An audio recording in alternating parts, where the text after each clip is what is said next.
আজ আমরা এমন একটি সত্য পরীক্ষা করব যা তুমি প্রতিদিন বেঁচে থাকো কিন্তু কখনো দেখতে পাও না।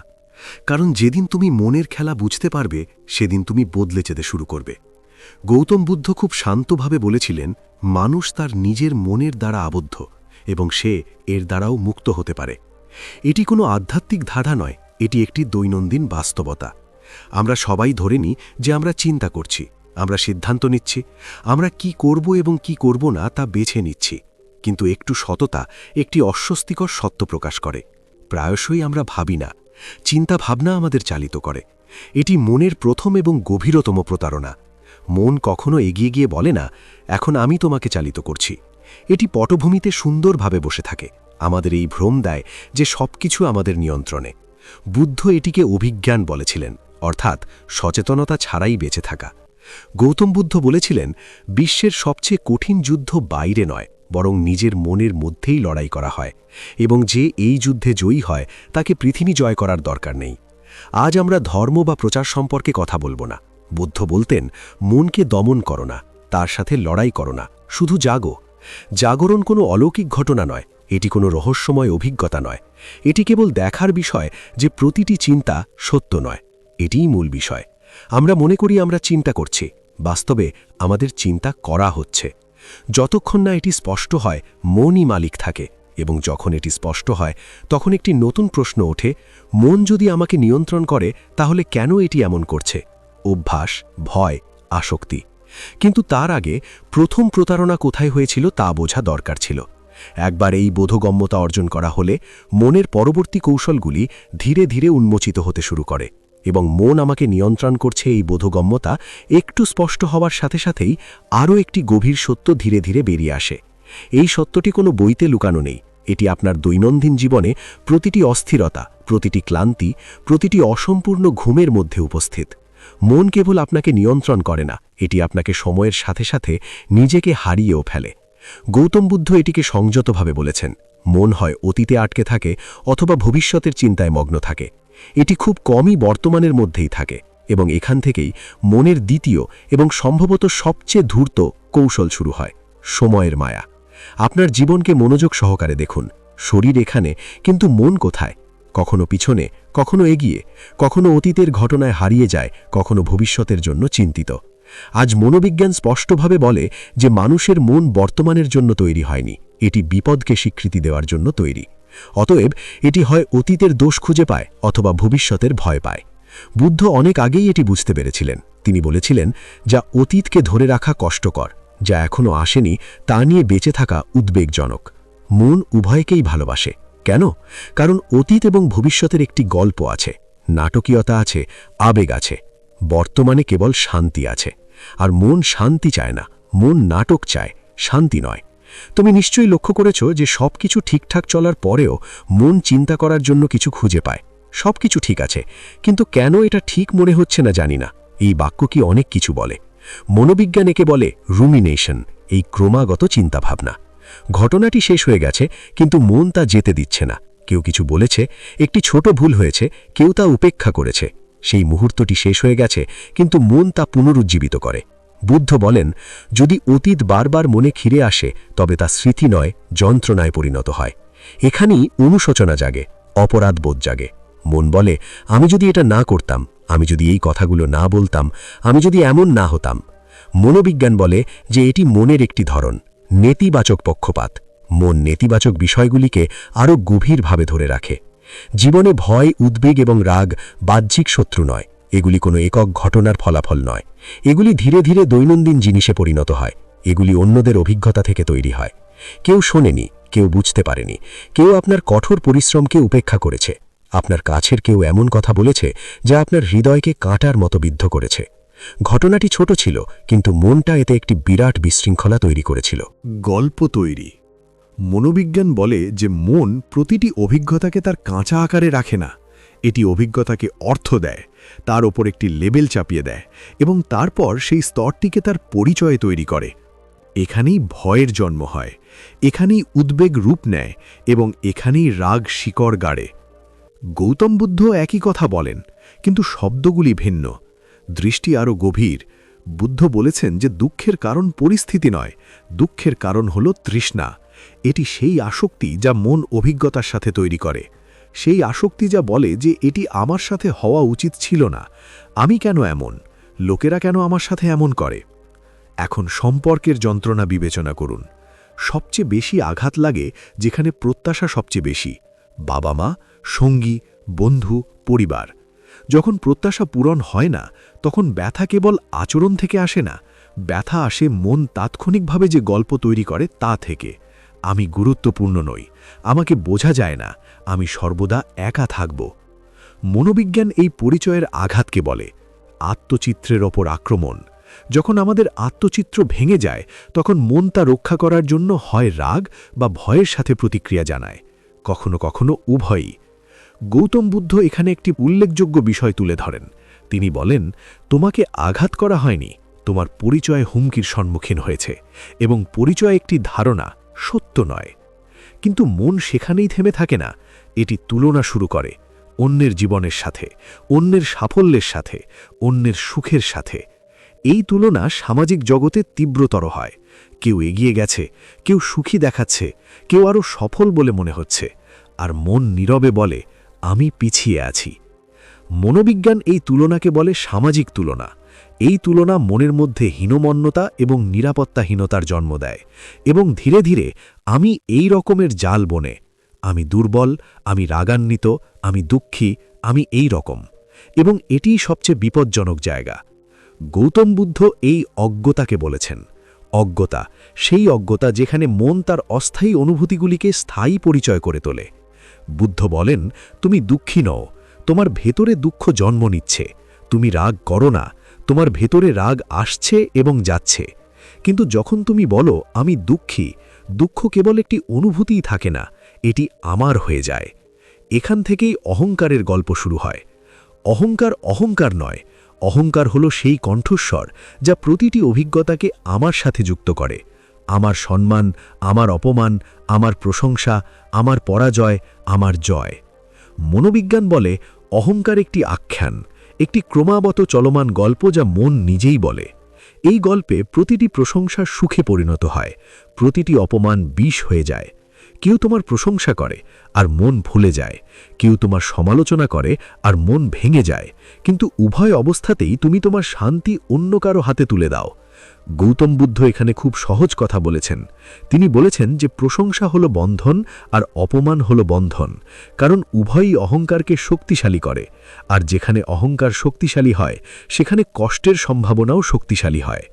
এখন এখানে একটি খুব গভীর বিষয় আসে।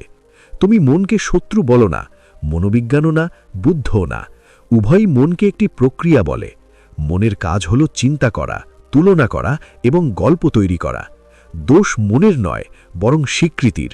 মনোবিজ্ঞান একে বলে পর্যবেক্ষক সত্তা, যে অংশটি চিন্তাভাবনা পর্যবেক্ষণ করতে পারে। আবেগ অনুভব করা যায়, কিন্তু তাতে ডুবে যাওয়া যায় না। যখন কেউ বুঝতে শেখে যে চিন্তা নিজের কাছে আসছে, চিন্তা নিজেই নয়, তখনই রূপান্তর শুরু হয়। গৌতম বুদ্ধ একে সাক্ষী রাখার শিল্প বলেছেন, পর্যবেক্ষণের শিল্প। যুদ্ধ করা, দমন করা নয়, পালিয়ে যাওয়া নয়, বরং কেবল পর্যবেক্ষণ করা। যখন এটি বারবার ঘটে, যদি কেউ ব্যর্থ হয়, যদি লোকেরা হাসে, তখন মন বুঝতে পারে যে সামনে একটি বিপদ আসন্ন। বিপদের মুখে মনের কাজ হলো আপনাকে ভয় দেখানো, আপনাকে শান্ত করা নয়। অতএব অতিরিক্ত চিন্তা করা আসলে অতিরিক্ত চিন্তা করা নয়, এটি বিপদের ক্রমাগত অনুভূতি সম্পর্কে। এবং এই কারণেই যে ব্যক্তি অতিরিক্ত চিন্তা করে সে সর্বদা ক্লান্ত থাকে, কারণ তার মন সর্বদা সতর্ক থাকে। মনোবিজ্ঞান স্পষ্টভাবে বলে যে মন বিশ্রাম পায় না, সে ধীরে ধীরে নিজের বিরুদ্ধে কাজ করতে শুরু করে। এখন আরেকটি গভীর বিষয় বুঝুন। মনের পক্ষে চিন্তা এবং বাস্তবতার মধ্যে পার্থক্য করা কঠিন। আপনি যদি বারবার ভয় কল্পনা করেন, তাহলে মন এটিকে একটি বাস্তব অভিজ্ঞতা হিসাবে গ্রহণ করে। এই কারণেই এটি সম্পর্কে চিন্তা করলেও হৃদয় দ্রুত স্পন্দিত হয়। এটা তুমি ঘামতে শুরু করো, তুমি নার্ভাস হয়ে যাও, কারণ মন জিজ্ঞাসা করে না যে এটা বাস্তব নাকি কাল্পনিক, এটা কেবল প্রতিক্রিয়া দেখায়। যখন তুমি নেতিবাচক চিন্তাভাবনা করে দিন কাটাও, তখন তোমার মন ক্লান্ত হয়ে পড়ে, তোমার শরীর ক্লান্ত হয়ে পড়ে, কিন্তু সমস্যা থেকে যায়। এটাকেই মনোবিজ্ঞান বলে চিন্তাভাবনা। এর অর্থ হলো একই জিনিস নিয়ে বারবার চিন্তা করা, কোনো ফলাফল ছাড়াই। চিন্তাভাবনা হল হতাশা এবং উদ্বেগ উভয়ের মূল। এখানে বুদ্ধের কথা বিজ্ঞানের সাথে মিলিত হয়। বুদ্ধ বলেছিলেন যে অতীত নিয়ে চিন্তা করা দুঃখ, অপ্রত্যাশিতকে ভয় পাওয়া দুঃখ। আজকের পরিভাষায় এর প্রতিকার হল মনকে অতীত এবং ভবিষ্যতের থেকে বর্তমানের দিকে সরিয়ে নেওয়া। এই কারণেই যখন তুমি তোমার শ্বাস-প্রশ্বাসের উপর মনোযোগ দাও, তখন তোমার মন ধীরে ধীরে বেঁচে থাকার মোড থেকে সৃজনশীল মোডে চলে যায়।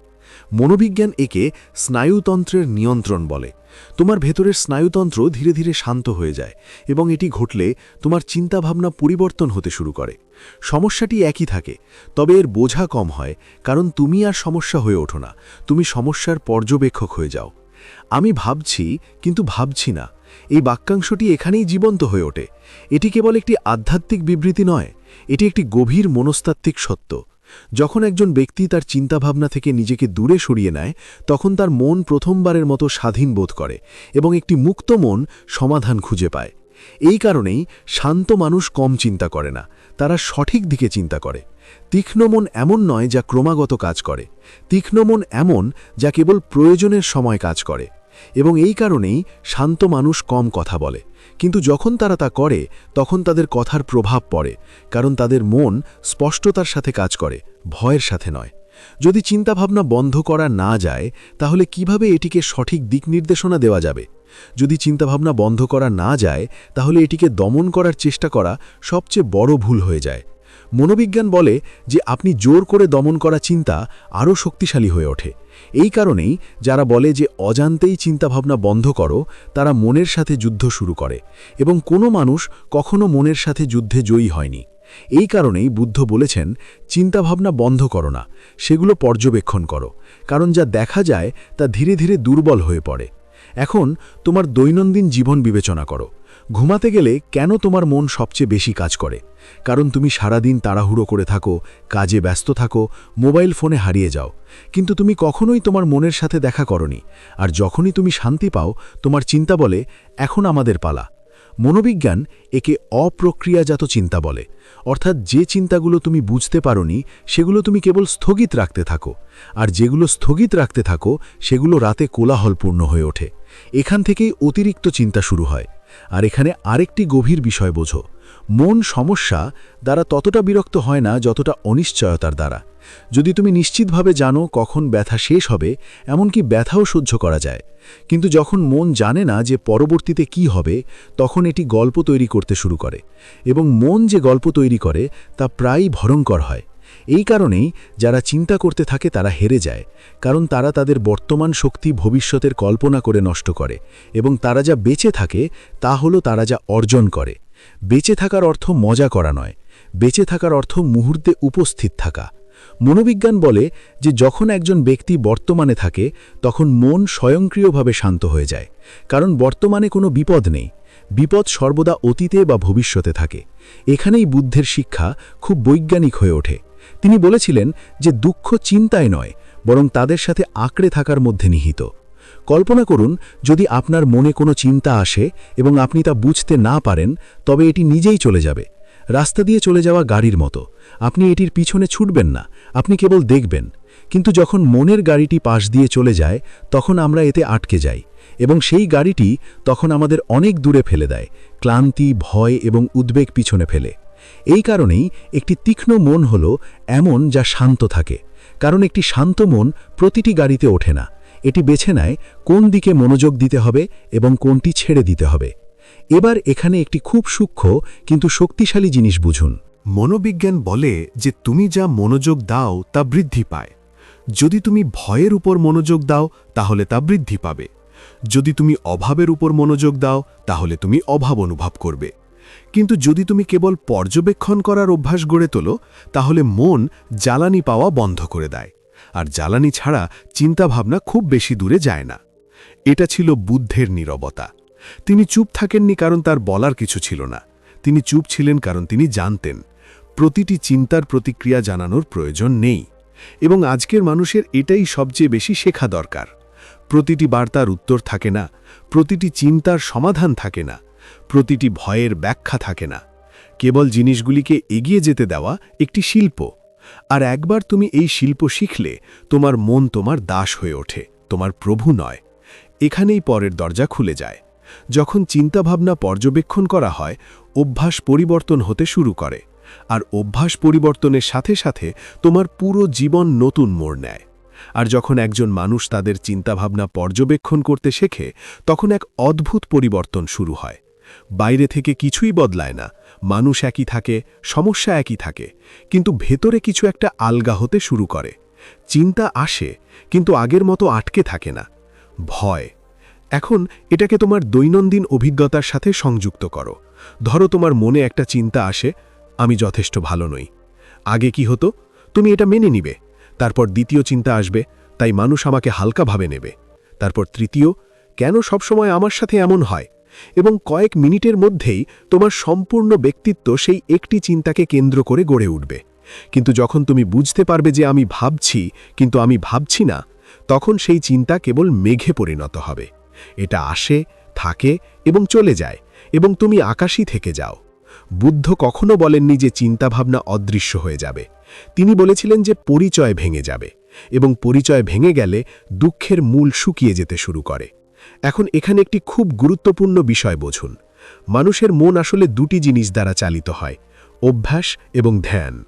অভ্যাস যেখানেই যায়, জীবন চলে যায়, কিন্তু অভ্যাসগুলি নিজে থেকে তৈরি হয় না। এগুলি দিনের পর দিন একই চিন্তাভাবনা বিশ্বাস করে তৈরি হয়। যদি আপনি ক্রমাগত আপনার ভয়কে বিশ্বাস করেন, তবে ভয় আপনার অভ্যাসে পরিণত হবে। যদি আপনি ক্রমাগত নিজেকে অবমূল্যায়ন করেন, তবে দুর্বলতা আপনার পরিচয় হয়ে উঠবে। এই কারণেই বুদ্ধ বলেছিলেন যে মনই সবকিছু। আপনি যা ভাবেন তা হয়ে যান, কিন্তু বিপরীতটিও সমানভাবে সত্য। আপনি যদি আপনার চিন্তাভাবনা পর্যবেক্ষণ করতে শেখেন, তবে চিন্তাভাবনা আপনাকে গঠন করা বন্ধ করে দেয়। এখন এমন একজন ব্যক্তির কল্পনা করুন যে প্রতিদিন একই জিনিস ভাবে, আমাকে তাড়াহুড়ো করতে হবে, আমাকে এগিয়ে যেতে হবে, আমাকে কিছু প্রমাণ করতে হবে। ধীরে ধীরে তার মধ্যে একটি অস্থিরতা স্থির হয়। এমনকি যখন সে বসে থাকে, তখনও সে ভিতরে তাড়াহুড়ো অনুভব করে। এমনকি যখন সে হাসে, তখনও ভিতরে উত্তেজনা থাকে। এবং তারপর সে জিজ্ঞাসা করে, আমার জীবনে শান্তি নেই কেন? কারণ তার মন কখনো থামতে শেখেনি। বুদ্ধ বলতেন, যে মন অপ্রতিরোধ্য, সে নিজেকেই সবচেয়ে বেশি বিপজ্জনকভাবে গ্রাস করে। শত্রুরাও আমাদের নিজস্ব চিন্তাভাবনার মতো এত ক্ষতি করতে পারে না, কারণ শত্রু সামনে থেকে আসে, কিন্তু চিন্তাভাবনা ভিতর থেকে কেটে ফেলে। এখন এখানে একটি খুব সাধারণ ভুল। মানুষ মনে করে যে শান্তি মানে সবকিছু ত্যাগ করা। না, বুদ্ধ কখনো পালাতে শেখাননি, তিনি জাগ্রত হতে শিখিয়েছিলেন। তিনি বলেছিলেন, পৃথিবীতে বাস করো, কিন্তু মনে নয়। কাজ করো, কিন্তু জড়িয়ে পড়ো না। ভাবো, কিন্তু হারিয়ে যেও না। এই কারণেই তীক্ষ্ণ মন হল শান্ত থাকা। শান্ত মানে নিস্তেজ নয়, শান্ত মানে পরিষ্কার। ঠিক যেমন জল শান্ত থাকে, তুমি তলদেশ পর্যন্ত সবকিছু দেখতে পাও, কিন্তু যখন একই জল বেরিয়ে আসে, তখন কেবল শব্দ করে। আজ বেশিরভাগ মানুষ ভিতরে এবং বাইরে উভয় দিকেই কোলাহলপূর্ণ, এবং শব্দের মধ্যে সিদ্ধান্ত ভুল হয়ে যায়, সম্পর্ক ভেঙে যায়, এবং জীবন ক্লান্তিকর হয়ে ওঠে। এখন বুদ্ধের আরেকটি গভীর শিক্ষা এখানে কার্যকর হয়। তিনি বলতেন যে আসল ঘটনার চেয়েও বেশি কষ্ট দেয়। কল্পনা করো, কেউ যদি তোমাকে কিছু বলে, তাহলে আসল কষ্ট শব্দ থেকে আসে না, কষ্ট আসে ঘন্টার পর ঘন্টা ধরে তোমার মনের ভিতরের চিন্তা থেকে। তার এটা বলা উচিত হয়নি, আমি কেন সাড়া দিলাম না, সবার সামনে আমাকে অপমান করা হয়েছিল। ঘটনাটি 5 সেকেন্ড স্থায়ী হয়েছিল, কিন্তু তুমি 5 দিন, 5 মাস, কেমনকি 5 বছর ধরে তা বাঁচিয়ে রেখেছিলে। আর তারপর তুমি বলছো তুমি আর এগোতে পারছো না, কারণ তুমি এখনো অতীতের কথা ভাবছো। যারা ভাবতে থাকে তারা হারতে থাকে। আজ তারা হেরে যায়, আগামীকাল তারা হেরে যায়, এবং অবশেষে তারা নিজেদের হারায়। কিন্তু যারা বেঁচে থাকে, তারা খুঁজে পায়। আর বেঁচে থাকা বড় কথা নয়, বেঁচে থাকা কেবল আপনার সামনে যা আছে তাতে থাকা। এখন এখান থেকে একটি নতুন উপলব্ধির জন্ম হয়। এখন কিভাবে এই স্পষ্টতা দৈনন্দিন জীবনে আনা যায়, এখানেই এটি উন্মোচিত হবে, যেখানে আমরা দেখব কিভাবে ছোট ছোট অভ্যন্তরীণ অনুশীলনগুলি একটি সমগ্র জীবনের দিক পরিবর্তন করে। কারণ যখন একজন ব্যক্তি শান্ত থাকতে শেখে, যখন সে তার তাড়াহুড়ো থেকে মুক্তি পায়, যখন সে তার মনের কৌশলগুলো বুঝতে শুরু করে, জীবন তাকে একটি নতুন প্রশ্নের মুখোমুখি দাঁড় করায়।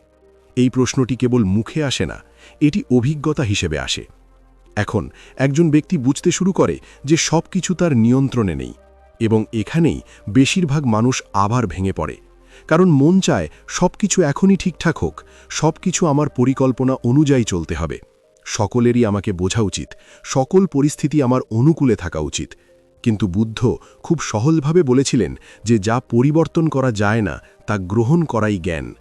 এখানেই একজন শান্ত ব্যক্তি অন্যদের থেকে আলাদা। তিনি সব কিছু ধরে রাখেন না।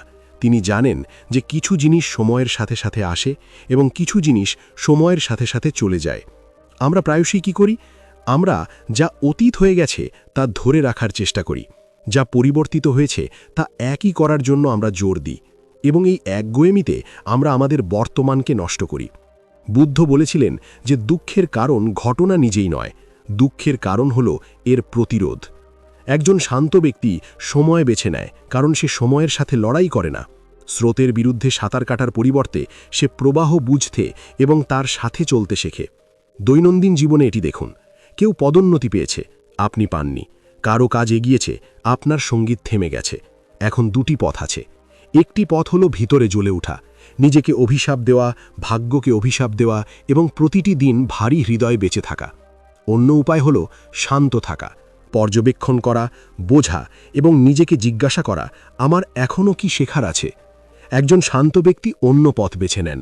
তারা জানেন যে প্রতিটি বিলম্ব শাস্তি নয়, কখনো কখনো এটি আপনার সুরক্ষা।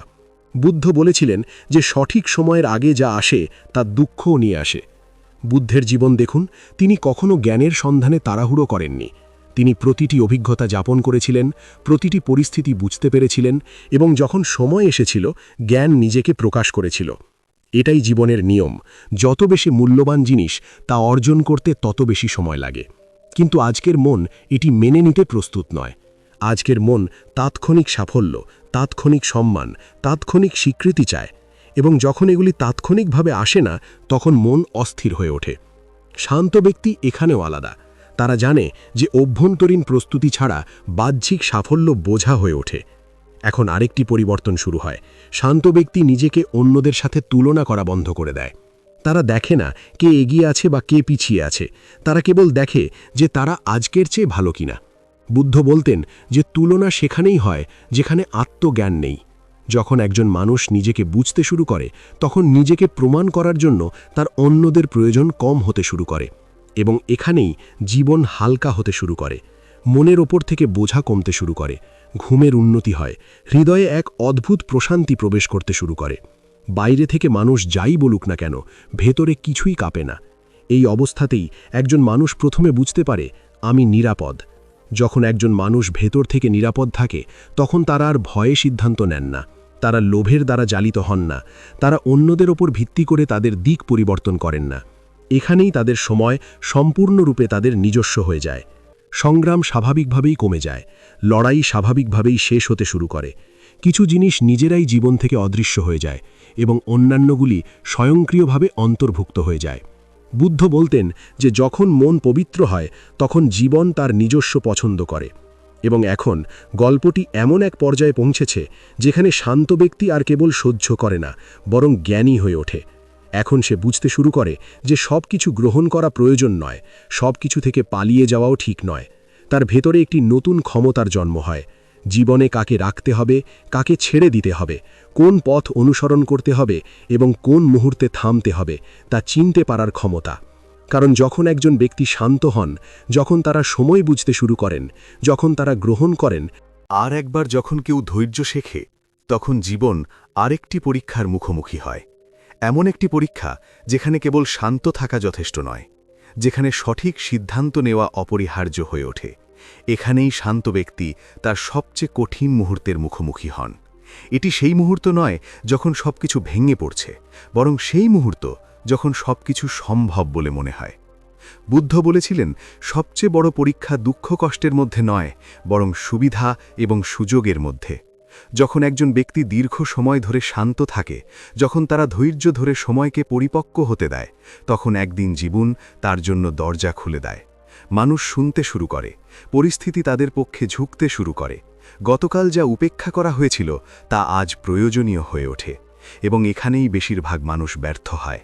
এখন মন বলে, দেখুন আমি সঠিক কাজটি করেছি, এখন আমাকে তা দেখাতে হবে, এখন প্রতিক্রিয়া জানানোর সময়, এখন আমিও তাই করব যা আমার সাথে করা হয়েছিল।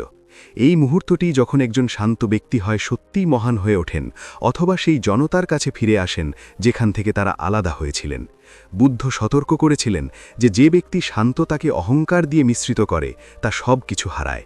শান্ততা অন্যদের চেয়ে শ্রেষ্ঠ দেখানোর জন্য ছিল না, শান্ততাকে বোঝানো হয়েছিল, নিজেকে পতনের মুখে ফেলো না। এখন জীবন তোমাকে ক্ষমতা, প্রভাব এবং বেছে নেওয়ার অধিকার দেয়। আর প্রশ্নটা আর তুমি কি করতে পারো তা নয়, প্রশ্নটা হলো তুমি কি বেছে নাও। তাই নীরব ব্যক্তি সময় বেছে নেয়, কিন্তু এর সাথে আরেকটি সত্য জড়িত, সে নিজের কাজও বেছে নেয়। সে আর প্রতিশোধ নিতে চায় না, সে আর নিজেকে প্রমাণ করে না, অন্যদের ছোট করে সে আর খ্যাতি অর্জন করে না। কারণ যে সময়কে নীরবে তৈরি হতে দেখেছে, সে শব্দ দিয়ে এটিকে বিকৃত করে না। এটি দৈনন্দিন জীবনে খুব স্পষ্টভাবে দেখা যায়। যখন একজন ব্যক্তি যাকে একবার উপেক্ষা করা হয়েছিল, সেই যখন একটি সিদ্ধান্তমূলক অবস্থানে পৌঁছায়, তখন তার দুটি পথ থাকে। একটি পথ হল তার সাথে যা করা হয়েছিল তা করা, অন্য পথ হল যা সে কখনো পায়নি তা করা। নীরব ব্যক্তি অন্য পথ বেছে নেয়। বুদ্ধ বলতেন, অতীতের বিষ বর্তমানের হাতে থাকতে দিও না। 2. এখন শান্ত ব্যক্তি বুঝতে পেরেছেন যে প্রতিটি সুযোগ প্রতিক্রিয়া দেখানোর জন্য নয়, কিছু সুযোগ দায়িত্ব নেওয়ার জন্য। এখান থেকে তার জীবন আরও উন্নত হয়। এখন মানুষ তাকে কেবল জ্ঞানীই নয়, বরং বিশ্বাসযোগ্যও মনে করতে শুরু করে, কারণ সে আবেগের উপর নয়, বোধগম্যতার উপর কাজ করে। এবং এখন আরেকটি সূক্ষ্ম পরিবর্তন ঘটে। শান্ত ব্যক্তি বুঝতে শুরু করেন যে প্রতিটি সিদ্ধান্ত তাৎক্ষণিকভাবে নেওয়া হয় না, কিছু সিদ্ধান্তের জন্য সময় প্রয়োজন। বুদ্ধ বলেছিলেন যে সিদ্ধান্ত তখনই সঠিক হয় যখন মন শান্ত থাকে এবং দৃষ্টি স্পষ্ট থাকে। এখন সেই ব্যক্তি দ্রুত হ্যাঁ বলতে পারে, না বলতে ভয় পায়। সে থেমে যায়, পর্যবেক্ষণ করে এবং ভেতর থেকে উত্তর আসতে দেয়। এই বিরতি তাকে ভিড় থেকে আলাদা করে। জীবন আর তার জন্য কোনো ঘটনা নয়, এটি একটি সংলাপে পরিণত হয়। এবং এখন এই যাত্রার শেষে এক মুহূর্তের জন্য থেমে যান, একটি গভীর শ্বাস নিন এবং নিজের ভিতরে তাকান। আপনি যদি এই শব্দগুলিতে আপনার নিজের হৃদয় দেখতে পান, যদি আপনি মনে করেন যে এটি আমার নিজস্ব গল্প, যদি এই শান্তি, এই ধৈর্য, এই বোধগম্যতা আপনার মধ্যে কিছু আলোড়িত করে, তাহলে বুঝুন যে সময় তার কাজ করছে। মনে রাখবেন, শান্ত ব্যক্তি হাল ছাড়েন না। সে নিজেকে সঠিক মুহূর্তের জন্য প্রস্তুত করে, এবং যখন সেই মুহূর্ত আসে, তখন জীবন নিজেই পথ তৈরি করে। আধুনিক মনোবিজ্ঞানও এই পর্যায়ে পৌঁছেছে। মনোবিজ্ঞানীরা বলেন যে দিনের বেশিরভাগ মানুষের চিন্তাভাবনা স্বয়ংক্রিয়। এগুলি স্ফুটভাবে উদ্ভূত হয়, কোনো অনুমতি বা সতর্কতা ছাড়াই। আপনি সকালে ঘুম থেকে ওঠেন এবং আপনার মন বলে, আবার একই দিন। আপনি কারো সাথে দেখা করেন এবং আপনার ভেতরের একটি কণ্ঠস্বর বলে, সে আমাকে কখনোই বুঝতে পারবে না। আপনি আয়নায় নিজেকে দেখেন এবং আপনার মন বলে, আমি যথেষ্ট নই। আপনি এই চিন্তাভাবনাগুলি বেছে নেননি, তবুও আপনি সেগুলিকে সত্য হিসাবে গ্রহণ করেন। এখান থেকেই দাসত্ব শুরু হয়, সবচেয়ে বিপজ্জনক দাসত্ব, যা উপলব্ধি করাও যায় না। বুদ্ধ কখনো বলেননি যে চিন্তাভাবনা থাকা ভুল। তিনি বলেছিলেন যে চিন্তাভাবনার সাথে নিজেকে সংযুক্ত করা দুঃখের কারণ। মনোবিজ্ঞান একই কথা বলে, চিন্তাভাবনা মনের একটি কার্যকলাপ, পরিচয় নয়। কিন্তু সমস্যা হল, মানুষ প্রতিটি চিন্তাকে আমিতে পরিণত করে। আমি এই রকম, আমি দুর্বল, আমি রাগান্বিত, আমি সর্বদা এটি করি। ধীরে ধীরে চিন্তাভাবনা অভ্যাসে পরিণত হয় এবং অভ্যাসগুলি পরিচয়ে পরিণত হয়। বুদ্ধ এটাকে মনের ফাঁদ বলেছেন, মনোবিজ্ঞান এটাকে অভ্যাসের লুপ বলেছেন। শুধু সাবধানে লক্ষ্য করুন, যখন কোনো পরিস্থিতি তৈরি হয়, তখন প্রতিক্রিয়া কত দ্রুত হয়। কিছু ব্যথা করে এবং রাগ তৈরি হয়। চিন্তা না করেই তুলনা দেখা যায়, মন থেমে না গিয়ে ভারী হয়ে যায়। এটি স্বয়ংক্রিয় প্রতিক্রিয়া, এটি অভিজ্ঞান। বুদ্ধ বলেছিলেন, যারা সচেতন নয় তারা অতীত দ্বারা চালিত হয়। মনোবিজ্ঞান বলে যে মন শক্তি সঞ্চয় করার জন্য পুরানো পথ অনুসরণ করে। পার্থক্য কেবল শব্দের মধ্যে, সত্য একই। মন অতীতের স্মৃতি এবং ভবিষ্যতের ভয়ের ওপর ভিত্তি করে তার সিদ্ধান্ত নেয়। আমরা মনে করি আমরা রেগে গিয়েছিলাম, আমরা কষ্ট বেছে নিয়েছিলাম, কিন্তু বাস্তবে মন একই পথ বেছে নিয়েছিল যা আগে 1000 বার নিয়েছিল। একটি সহজ উদাহরণ বিবেচনা করুন। ধরুন কেউ আপনাকে বাধা দিয়েছে। সেই মুহূর্তে মন তাৎক্ষণিক সিদ্ধান্ত নিয়েছে, এই আমাকে অপমান করেছে। এখন মনোযোগ দিন, এটি কেবল একটি ব্যাখ্যা ছিল, সত্য নয়। কিন্তু মন এটিকে সত্য করে তুলেছিল এবং শরীর প্রতিক্রিয়া দেখিয়েছিল। হৃদয় দ্রুত স্পন্দিত হতে শুরু করে, কণ্ঠস্বর বদলে যায়। মনোবিজ্ঞান বলে যে এই সব মিলিসেকেন্ডে ঘটে। বুদ্ধ বলেছিলেন যে এই মুহূর্তটি চেতনার উদ্ভব ঘটায়। এটা সম্ভব। যদি তুমি সেই মুহূর্তে দেখতে পাও যে মন একটি গল্প তৈরি করছে, তাহলে খেলাটি ঠিক সেখানেই ভেঙে যেতে পারে। কিন্তু প্রায়শই আমরা এটি দেখতে পাই না। আমরা মুগ্ধ হয়ে বলি যে আমি এটি করেছি। বুদ্ধ এই বাক্যটি খুব গভীরভাবে পর্যবেক্ষণ করেছিলেন। তিনি বলতেন যে এটি তুমি তোমার মনই এটি ঘটিয়েছে। এটি ছোট শোনাতে পারে, কিন্তু এটি বোঝা জীবনকে হালকা করে। মন কখনো বর্তমানে থাকে না, এটি হয় অতীতের সাথে বা ভবিষ্যতের সাথে আঁকড়ে থাকে। মনোবিজ্ঞান আমাদের বলে যে মন একটি ভবিষ্যৎবাণী যন্ত্র, এটি ক্রমাগত অনুমান করে। বুদ্ধ বলেছিলেন যে মন কল্পনায় বাস করে, জীবন বর্তমান মুহূর্তে। যখন মন সচেতনতা ছাড়াই চলে, তখন একজন ব্যক্তি মনে করে যে তারা বেঁচে আছে। বাস্তবে তারা প্রতিক্রিয়া করছে, এবং প্রতিক্রিয়া জীবন নয়, এটি জীবনের পারফরম্যান্স। এখানেই দুঃখের উদ্ভব হয়। দুঃখ পরিস্থিতি থেকে নয়, দুঃখ যা ঘটেছিল তা থেকে নয়, দুঃখের উৎপত্তি মন কিভাবে ঘটনাটি উপলব্ধি করে তা থেকে। দুজন মানুষ একই জিনিস শোনে, একজন এগিয়ে যায়, অন্যজন বিধ্বস্ত হয়। বুদ্ধ বলেছিলেন যে ঘটনা সকলের জন্য একই রকম হতে পারে, কিন্তু দুঃখ মন অনুসারে পরিবর্তিত হয়। মনোবিজ্ঞান এই উপলব্ধিকে বলে, বুদ্ধ একে দর্শন বলেছেন। যখন মন সচেতনতা ছাড়াই চলে, তখন এটি আমাদের বুঝতে বাধা দেয় যে আমরা এটি অনুসরণ করছি। আমরা ধরে নিই যে আমি এই রকম। এই উক্তিটিই সবচেয়ে শক্তিশালী শৃঙ্খল। মনোবিজ্ঞান বলে যে যখন একজন ব্যক্তি তার অভ্যাসকে তার পরিচয় করে তোলে, তখন পরিবর্তন অসম্ভব বলে মনে হয়। বুদ্ধ বলেছিলেন যে আপনি পরিবর্তনকারী হতে পারবেন না। মন পরিবর্তিত হয়, চিন্তাভাবনা পরিবর্তিত হয়, আবেগ পরিবর্তিত হয়, কিন্তু যে তাদের পর্যবেক্ষণ করে সে পরিবর্তিত হয় না। এখানেই সাক্ষী চেতনা শুরু হয়। বুদ্ধ প্রচার করেননি, তিনি একটি পরীক্ষা দিয়েছিলেন। তিনি বলেছিলেন, দেখো, শুধু দেখো।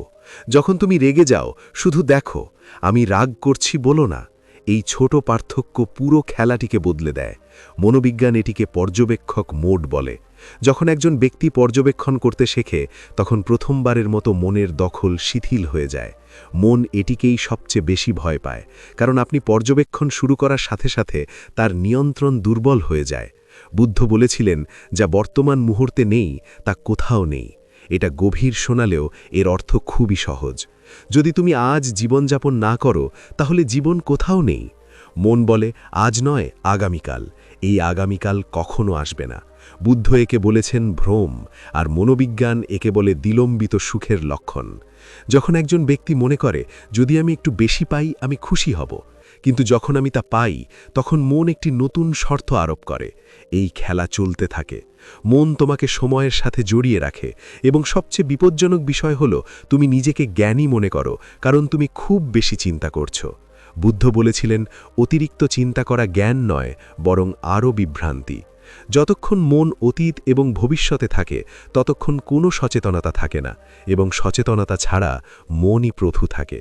কিন্তু যখনই তুমি লক্ষ্য করতে শুরু করো যে মন মুহূর্ত থেকে পালিয়ে যাচ্ছে, তখনই একটি নতুন স্থান খুলে যায়। সেই স্থান খুবই শান্ত, খুবই সহজ, কোনো গল্প নেই, কোনো পরিচয় নেই, এবং মন সেখানে থাকতে পারে না। এখান থেকেই পরবর্তী খেলা শুরু হয়। যখন মন বর্তমানে থাকতে পারে না, তখন এটি অভ্যাসের আশ্রয় নেয়, প্রতিক্রিয়া। সেখান থেকে মনের পরবর্তী জাল ধীরে ধীরে উন্মোচিত হতে শুরু করে। এক মুহূর্ত থামুন, নিঃশ্বাস অনুভব করুন। বাইরের শব্দ, মোবাইলের পর্দা, পৃথিবীর তাড়াহুড়ো সবকিছু সেখানেই থাকতে দিন, কারণ যা শুরু হতে চলেছে তা বাইরের জগৎ সম্পর্কে নয়, বরং আপনার ভিতরে চলমান গল্প সম্পর্কে, যা আপনি প্রতিদিন বাঁচেন কিন্তু কখনো সঠিকভাবে দেখতে পান না। এই যাত্রাটি পূর্ববর্তী স্ক্রিপ্টের শেষ প্রান্ত থেকে শুরু হয়েছে। এখনও পর্যন্ত আমরা মনের সময়ের মায়া বুঝতে পেরেছি, অতীতের অনুশোচনা এবং ভবিষ্যতের ভয় দেখেছি। এখন গল্পটি আরও গভীরে যায়। এখানে মন কেবল সময়ের সাথে জড়িয়ে থাকে না, এটি মনের মধ্যে এখানে তৈরি হয়, এবং এখানেই আসল যন্ত্রণার জন্ম হয়।